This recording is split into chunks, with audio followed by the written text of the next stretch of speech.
ഇനി പറയേണ്ടത് ഉൽപ്രേക്ഷയാണ്. 72ാമത്തെ പേജ്. ഞാൻ ആ ചിത്രം വരച്ചിട്ട് ആ ചിത്രത്തിൽ നോക്കിക്കഴിഞ്ഞാൽ ഉൽപ്രേക്ഷ 3 വസ്തുൽപ്രേക്ഷ, വസ്തുൽപ്രേക്ഷ, ഹേതുൽപ്രേക്ഷ, ഫലോൽപ്രേക്ഷ. ഇങ്ങനെ 3 രീതിയിലാണ് ഉൽപ്രേക്ഷ വരിക. അപ്പോ ഈ 3 തരത്തിൽ വരുന്ന ഉൽപ്രേക്ഷനെ വസ്തു ഹേതു ഫലാത്മന അതിൽ കാണാം. വസ്തുഹേതു ഫലാത്മന എന്ന് പറഞ്ഞാൽ ഈ ഉൽപ്രേക്ഷ എന്ന് പറഞ്ഞുള്ള അലങ്കാരത്തിന്റെ ഉത്ത് പ്ര ഈക്ഷ എന്നാണ്. ഒന്ന് ഉയർന്നു നോക്കിയിട്ട് കാണുക, അതാണ് ഉൽപ്രേക്ഷ. സാധാരണ കാണുന്നതല്ല. ഉത്ത് പ്ര ഈക്ഷ, ഒന്ന് ചെറുതായിട്ടൊന്ന് ഉയർന്നു നോക്കിയിട്ട് കാണുക, അതാണ് ഉൽപ്രേക്ഷ. മാഷ കണ്ടിട്ട് ഒരു ഒരു ഒരു കുരങ്ങൻ പാൻറ്റും ഷർട്ടും ഒക്കെ ഇട്ട് വന്ന് നിൽക്കുക അല്ലേ എന്ന് തോന്നുക, അതാണ് ഒന്ന് ഉയർന്നു നോക്കി കാണുക. ഒരു പാൻറ്റും ഷർട്ടും ഒക്കെ ഇട്ടിട്ട് ഒരു കുരങ്ങൻ വന്ന് നിൽക്കുക അല്ലേ എന്ന് എന്ന് എന്ന് തോന്നുകയാണ്. ഉപമ എന്ന് പറഞ്ഞാൽ മാഷ് കുരങ്ങനെ പോലെയാന്ന് പറയുന്നതാണ് ഉപമ. രൂപകം എന്ന് പറഞ്ഞാൽ മാഷ് കുരങ്ങൻ തന്നെ, കുരങ്ങൻ മാഷ്. അപ്പൊ ഇവിടെ സംഭാവനാസ്യാത് ഉൽപ്രേക്ഷ വസ്തുഹേതു ഫലാത്മന ഉക്താനുക്താസ്പദാഭ്യത്ര സിദ്ധാസിദ്ധാസ്പദേ പരേ. സംഭാവനയാണ് ഉൽപ്രേക്ഷ എന്ന് പറയുന്നത്. സംഭാവന എന്ന് പറഞ്ഞാൽ സമ്യക്കുള്ള ഭാവനയാണ്, നല്ലവണ്ണം ഒരു പ്രത്യേക രീതിയിലുള്ളൊരു വിചാരം. വസ്തുഹേതു ഫലാത്മന, ആത്മാശബ്ദത്തിന് അവിടെ വളരെ പ്രാധാന്യമുണ്ട്. വസ്തു ഹേതു ഫലം, ഈ 3 ഉൽപ്രേക്ഷേന്റെ ആത്മാവാണ്. അപ്പൊ ഇത് വസ്തു ഹേതു ഫലം എന്ന രീതിയിലുള്ള ആത്മാക്കളോടുകൂടിയ, വസ്തു ഹേതു ഫലം എന്ന് പറഞ്ഞ ഈ 3 സാധനങ്ങളും ഉൽപ്രേക്ഷേന്റെ ആത്മാവാണ്.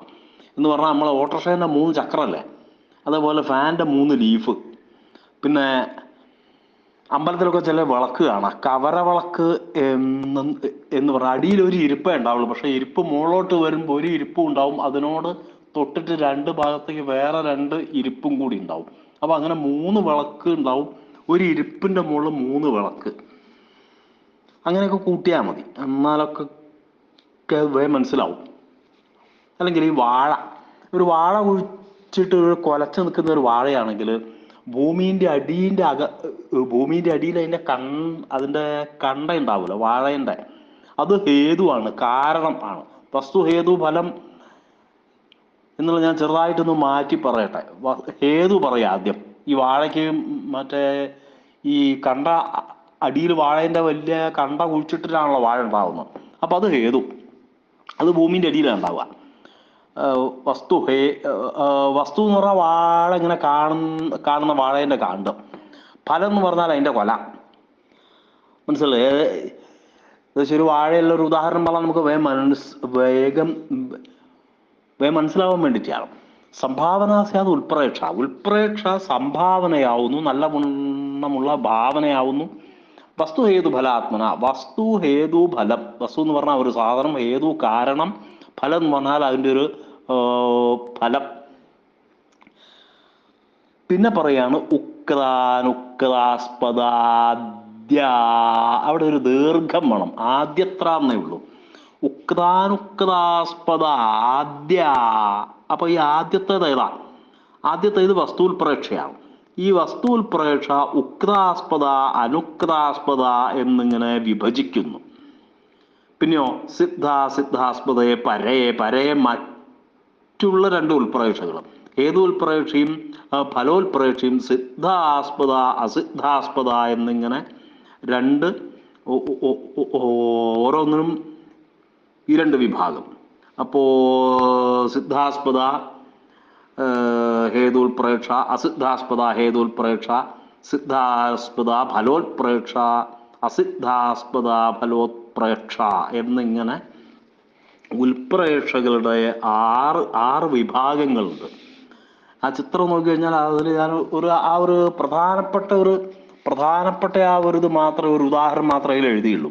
എല്ലാ ഉദാഹരണവും സാധാരണ ഒരു ഉദാഹരണമേ പറയാറുള്ളൂ. പുസ്തകത്തിലുണ്ട് 2ാമത്തെ ഉദാഹരണം ഉണ്ട്, പക്ഷെ 2 നമുക്ക് പഠിക്കണമല്ലോ എന്നറിയില്ല, എന്തായാലും പറയാം. അപ്പോൾ ഇത് തന്നെ സംഭാവന ഉൽപ്രേക്ഷ സ്യാത് അന്യധർമ്മ സംബന്ധേന അന്യസ്യ അന്യദാതാത്മ്യം സംഭാവനം. അന്യധർമ്മ സംബന്ധേന മറ്റൊരു വസ്തുവുമായിട്ടുള്ള സംബന്ധം ഉണ്ടായതുകൊണ്ട് വേറൊരു വസ്തുവിന് മറ്റൊരു വസ്തുവായിട്ട് താതാത്മ്യം പറയലാണ്. ഉത്കടൈക കോടിക സംശയ, അതൊന്നും ആവശ്യമില്ല. അതൊക്കെ ഇനി പറയാണ് ഉൽപ്രേക്ഷ ത്രിവിധ, 3 പ്രകാരത്തിലുണ്ട് എന്ന് പറഞ്ഞു. വസ്തുൽപ്രേക്ഷ, ഹേതുൽപ്രേക്ഷ, ഫലോൽപ്രേക്ഷ. വസ്തുനഃ കസ്യചിത് വസ്തുന്തര താതാത്മ്യ സംഭാവന വസ്തുൽപ്രേക്ഷ. വസ്തുവിന് ഏതെങ്കിലും ഒരു വസ്തുവിനോട് ആ വസ്തു അല്ലാതെ വേറൊരു വസ്തുവുമായിട്ടുള്ള താതാത്മ്യം പറയലാണ് വസ്തുൽപ്രേക്ഷ.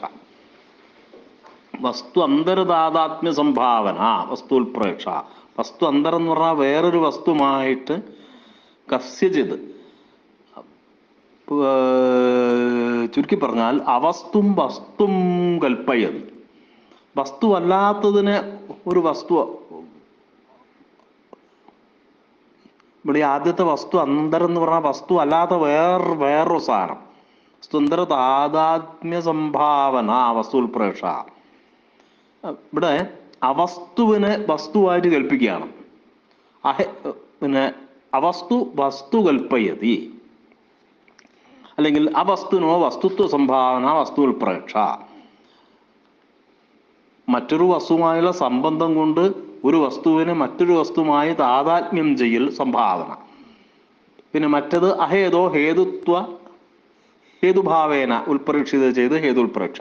കാരണമല്ലാത്തതിനെ കാരണമായിട്ട് ഉൽപ്രേക്ഷിക്കുന്നുവെങ്കിൽ അത് ഹേതുൽപ്രേക്ഷ. അതേപോലെ തന്നെ ഫലം അല്ലാത്തൊരു സാധനത്തിനെ ഫലം ആയിട്ട് ഉൽപ്രേക്ഷിക്കുന്നത് ഫലോൽപ്രേക്ഷ. പിന്നെ വസ്തുൽപ്രേക്ഷ എന്ന് പറഞ്ഞാൽ ഉക്ത വിഷയ എന്നുണ്ട്, അനുക്ത വിഷയ എന്ന് 2 വിധത്തിലുണ്ട്. ഹേതുൽപ്രേക്ഷയും ഫലോൽപ്രേക്ഷയും അതേപോലെ നമ്മൾ പറഞ്ഞ പോലെ സിദ്ധ വിഷയ അസിദ്ധ വിഷയ എന്നുള്ള പ്രത്യേക രണ്ട് വിഭാഗമായി കൊണ്ട് ഇങ്ങനെ 6 തരത്തിലാണ് ഉൽപ്രേക്ഷ എന്ന് പറയുന്നത്. വസ്തുൽപ്രേക്ഷ പറയാണ്, അതിൻ്റെ വേറെ ലക്ഷണമൊന്നുമില്ല. സംഭാവന സ്യാദ് ഉൽപ്രേക്ഷ വസ്തു ഹേതു ഫലാത്മന, അതിനെയാണ് പ്രധാനപ്പെട്ട ലക്ഷണം. ഉക്താസ്പദ ആദ്യ എന്ന് വളരെ ശ്രദ്ധിക്കണം. ആദ്യത്തേത് എന്ന് പറഞ്ഞാൽ അത് വസ്തുൽപ്രേക്ഷയാണ്. സിദ്ധാസിദ്ധാസ്പദയെ പരേ എന്ന് പറഞ്ഞാൽ മറ്റുള്ളവ. ഹേതുൽപ്രേക്ഷയും ഫലോൽപ്രേക്ഷയും ഇവിടെ അതാണ് പറഞ്ഞത്. അപ്പോൾ ഇതിൻ്റെ ഉദാഹരണം പറഞ്ഞാൽ വസ്തുൽപ്രേക്ഷ. അപ്പോൾ ആദ്യം തന്നെ ഉക്ത വിഷയ വസ്തുൽപ്രേക്ഷ പറയാം. പിന്നെ അത് കഴിഞ്ഞിട്ട് അനുക്ത വിഷയ വസ്തുൽപ്രേക്ഷ എന്ന് പറയും. ഇവിടെ ധൂമസ്തോമം തമശങ്കേ കോഗീവിരഹ ശുഷ്മണ. ഉക്ത വിഷയ വസ്തുൽപ്രേക്ഷ എന്നതിൻ്റെ ഉദാഹരണം പറയാണ്. ധൂമസ്തോമം എന്ന് പറഞ്ഞാൽ പുകയുടെ കൂട്ടം. തമശങ്കേ, തമസ്സിനെ ഇരുട്ടിനെ ഞാൻ സംശയിക്കുന്നു, പുകയുടെ കൂട്ടമായി സംശയിക്കുന്നു. എന്തിൻ്റെ പുക? കോഗീവിരഹ ശുഷ്മണാം, കോകികളുടെ ചക്രവാകപ്പിടകളുടെ വിരഹ. ശുഷ്മണ എന്ന് പറഞ്ഞാൽ അഗ്നിയാണ്.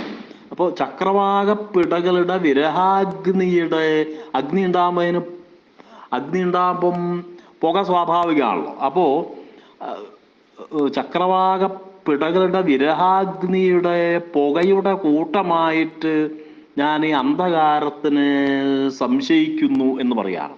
ശങ്കയെ എന്നവിടെ എൻ്റെ വാക്ക്. അപ്പോൾ അതിന് അവിടെ സംസ്കൃതം. ഇതം അന്ധകാരം ചക്രവാക സ്ത്രീണാം വിരഹാഗ്നീനാം ധൂമപടലം ഇത് അഹം തർക്കയാമി. ഈ ഇരുട്ട് ഞാൻ ചക്രവാക സ്ത്രീ, ഈ കണ്ണ് കാണായ്മ ഇരുട്ട് ചക്രവാക സ്ത്രീകളുടെ വിരഹാഗ്നിയുടെ ധൂമപടലമായിട്ട് ഞാൻ വിചാരിക്കുന്നു. അത്ര അന്ധകാരാത്മകം വസ്തു കോഗീ വിരഹാഗ്നീനാം ധൂമപടലേന വസ്തു അന്തർതാതാത്മ്യ സംഭാവന ഉക്തത്വാത് വസ്തുൽപ്രേക്ഷ. ഇവിടെ അന്ധകാരമായിട്ടുള്ള അന്ധകാരാത്മകമായിട്ടുള്ള വസ്തു ഇരുട്ടാണ് വ്യാപിക്കുന്നത്. അത് ഇരുട്ടല്ല എന്ന് പറഞ്ഞിട്ട് ചക്രവാകപ്പിടകളുടെ വിരഹാഗ്നിയുടെ പുകകളുടെ പുകക്കൂട്ടമാണ് എന്ന് വസ്തു അന്തര താതാത്മ്യതയാ മറ്റൊരു വസ്തുവുമായിട്ട് താതാത്മ്യം ചെയ്ത് പറഞ്ഞതുകൊണ്ട് വസ്തുൽപ്രേക്ഷ. ധൂമസ്തോമം ശങ്കേതി തമസോ വിഷയസ്യോക്തത്വാത് ഉക്ത വിഷയ. അവിടെ ആ ഇരുട്ട്, തമഹ ഇരുട്ട് എന്ന് പറഞ്ഞിട്ട് അത് ധൂമസ്തോമം ശങ്കയ പുകക്കൂട്ടമായിട്ട് വിചാരിക്കുന്നു എന്ന് തമസ്സിന്റെ വിഷയം അവിടെ പറഞ്ഞിട്ടുണ്ട്. അതുകൊണ്ട് ഉക്ത വിഷയാവസ്തു ഉൽപ്രേക്ഷ ശങ്കേ ഇത്യുൽപ്രേക്ഷാദ്യോതക ശബ്ദ. ശങ്ക എന്ന് പറഞ്ഞത് ഉൽപ്രേക്ഷയെ ദ്യോതിപ്പിക്കുന്ന ശബ്ദമാണ്. അത് മാത്രമല്ല, ഏവം ഇപ്രകാരം തന്നെ മന്യേ ശങ്കേ ധ്രുവം പ്രായ നൂനം മാത്രമേ അതിലുള്ളൂ. മന്യേ ശങ്കേ ധ്രുവം പ്രായ നൂനം ഊഹേ അവൈമി തർക്കയാമി ഇവ നു കില കിം. ഇതൊക്കെ തന്നെ ഉൽപ്രേക്ഷയെ ദ്യോതിപ്പിക്കുന്ന വാക്കുകളാണ്. മന്യ എന്ന് പറഞ്ഞാൽ ഞാൻ വിചാരിക്കുന്നു, ധ്രുവം എന്ന് പറഞ്ഞാൽ തീർച്ചയായും, പ്രായ മിക്കവാറും, നൂനം തീർച്ചയായിട്ടും, ഇവ എന്ന് പറഞ്ഞാൽ പോലെ. ഈ പോലെ എന്നുള്ളത് ഉപമയിലും കാണാം. ഊഹയെ ഞാൻ ഊഹിക്കുന്നു, അവൈമി ഞാൻ അറിയുന്നു, തർക്കയാമി ഞാൻ സംശയിക്കുന്നു. ഇതൊക്കെ മന്യശങ്കേ ധ്രുവം പ്രായ നൂനം മോഹേ അവൈമി തർക്കയാമി ഇവ നു. എന്ന് പറഞ്ഞാൽ അങ്ങനെയല്ലേ, നു അത് തന്നെയാണെന്ന് ഉറപ്പിച്ച് പറയുന്നതാണ്. ഇവ നു കില. കില എന്ന് പറഞ്ഞാൽ അത്ര എന്നുള്ള അതിലാണ്. അയാൾ പോയി അത്ര വന്നു അത്ര അടിച്ചു കൊന്നു കേട്ടു അത്ര പറയുന്നു കേട്ടു അത്രയെന്ന് പറയില്ല, അതാണ് കില. കിം എന്ന് പറഞ്ഞാൽ എന്ത് എന്നുള്ള അർത്ഥത്തിലാണ്. ഇതൊക്കെ ഉൽപ്രേക്ഷയെ ദ്യോതിപ്പിക്കുന്ന, പ്രകാശിപ്പിക്കുന്ന വാക്കുകളായിട്ട് വരും. അപ്പൊ അത് കണ്ടാൽ നമുക്ക് ഏകദേശം ഉൽപ്രേക്ഷയാന്ന് വിചാരിക്കാം.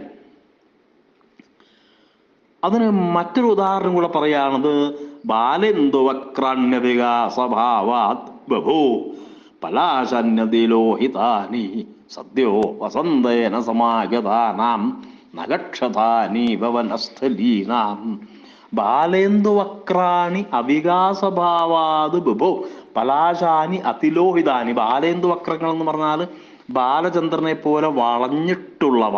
അവികാസഭാവാത് അത് വികാസം പ്രാപിച്ചിട്ടില്ലാത്ത ഭാവം ആയതുകൊണ്ട് ബഭോ അവ ധരിച്ചു. പലാശാന്യ അതിലോഹിതാനി പലാശങ്ങള്, പലാശത്തിൻ്റെ തളിരുകള്, പ്ലാശിൻ തളിരുകള് അതിലോഹിതാനി വളരെ ചുവന്നുകൊണ്ടായിരിങ്ങനെ ഇങ്ങനെ വരുന്നുള്ളൂ. അതിൻ്റെ തളിരിരകൾ വളരെ ചുവപ്പായിക്കൊണ്ടിരുന്നു എന്നർത്ഥം. സദ്യോ വസന്തേന സമാഗതാനാം പെട്ടെന്ന് തന്നെ വസന്തകാലവുമായിട്ട് കൂടിച്ചേർന്നുള്ള വനസ്ഥലീനാം നഖക്ഷതാനി ഇവ വനപ്രദേശത്തിൻ്റെ നഖക്ഷതങ്ങൾ പോലെ ആ ബാലേന്ദു ആ ഉദിച്ചു വരുന്ന ബാലചന്ദ്രനെ പോലെ വളവുള്ള ചുവന്ന പ്ലാശിൻ മുകുളങ്ങള് പെട്ടെന്നുണ്ടായ വസന്ത സമാഗമത്താൽ വനസ്ഥലിയുടെ നഖക്ഷതങ്ങളെ പോലെ ശോഭിച്ചു എന്ന് ഉൽപ്രേക്ഷിച്ചതിനാൽ വസ്തു അല്ലാത്തതിനെ വസ്തുവായി കൽപ്പിച്ചു. അതിനാൽ വസ്തു ഉൽപ്രേക്ഷ. ഉപമേയം പലാശം ഇങ്ങോട്ടുള്ള സാധനം ഇവിടെ പ്ലാശിന്റെ പുഷ്പം ഇവിടെ മറ്റേ പ്ലാശിന്റെ മൊട്ടുകൾ, പ്ലാശിൻ മുകുളങ്ങൾ ഇവിടെ പറഞ്ഞിട്ടുണ്ട്. അതുകൊണ്ട് ഉക്ത വിഷയ വസ്തു ഉൽപ്രേക്ഷ എന്നർത്ഥം. അത് അതിൻ്റെ സംസ്കൃതം തന്നെയാണ്. സഹസാ വസന്താഗമേന വനസ്ഥലീനാം നഗക്ഷതാനി ഇവ പെട്ടെന്ന് തന്നെ വന്നു ചേർന്നിട്ടുള്ള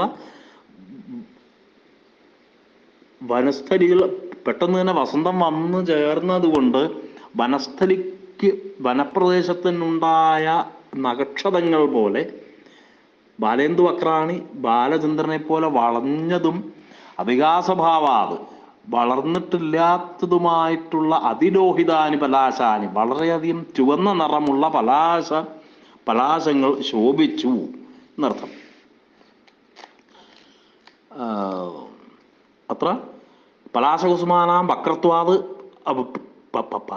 പലാശകുസുമങ്ങൾ ഇങ്ങനെ പലാശമുകുളാനാം വക്രത്വാത് പ്ലാശിൻ മുകുളങ്ങൾ ഇങ്ങനെ കുറച്ച് വളഞ്ഞിട്ടാണ്, ചുവന്നിട്ടാണ്. തേഷാം നഖക്ഷതാനി ഇവ ഭാസമാനത.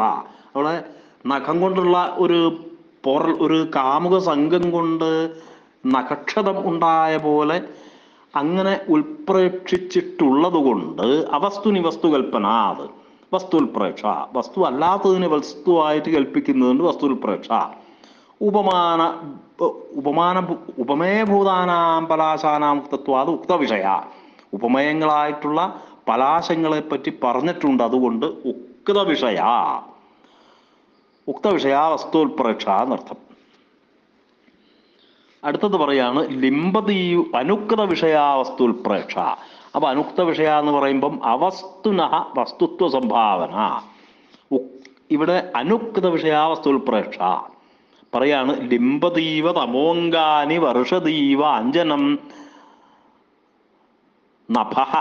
ലിംബതീവ തമോങ്കാനി വർഷതീവ അഞ്ജനം നഭഃ. ലിംബതി എന്ന് പറഞ്ഞാൽ ലേപനം ചെയ്യുന്നത് പോലെ. ഇവ തമ അങ്കാനി, അന്ധകാരം ശരീരം ലേപനം ചെയ്യുന്നത് പോലെയും, അഞ്ജനം നഭഃ അഞ്ജനം വർഷതീവ, ആകാശം കൺമഷി വർഷിക്കുന്നത് പോലെയും തോന്നുന്നു എന്നർത്ഥം. ഇവിടെ ഇരുട്ടിന്റെ വ്യാപനാണ് വിഷയം. അപ്പൊ ഇരുട്ടിന്റെ വ്യാപനാകുമ്പോൾ ഇതിങ്ങനെ അന്ധകാരം ശരീരത്തിന് മുഴുവൻ വ്യാപിക്കുകയാണ്. ശരീരത്തിന് മുഴുവൻ ലേപനം ചെയ്യുന്നു കണ്ണ് കാണായ്മ, ആ ഒരു അന്ധകാരം എന്ന് പറഞ്ഞ സാധനം. തമസിന്റെ വ്യാപനം ഇവിടെ പറഞ്ഞിട്ടില്ല. അന്ധകാരം, ഇരുട്ടാണ്, കണ്ണ് കാണായ്മയാണ് ഇവിടെ അംഗങ്ങൾ ലേപനം ചെയ്യുന്നത്.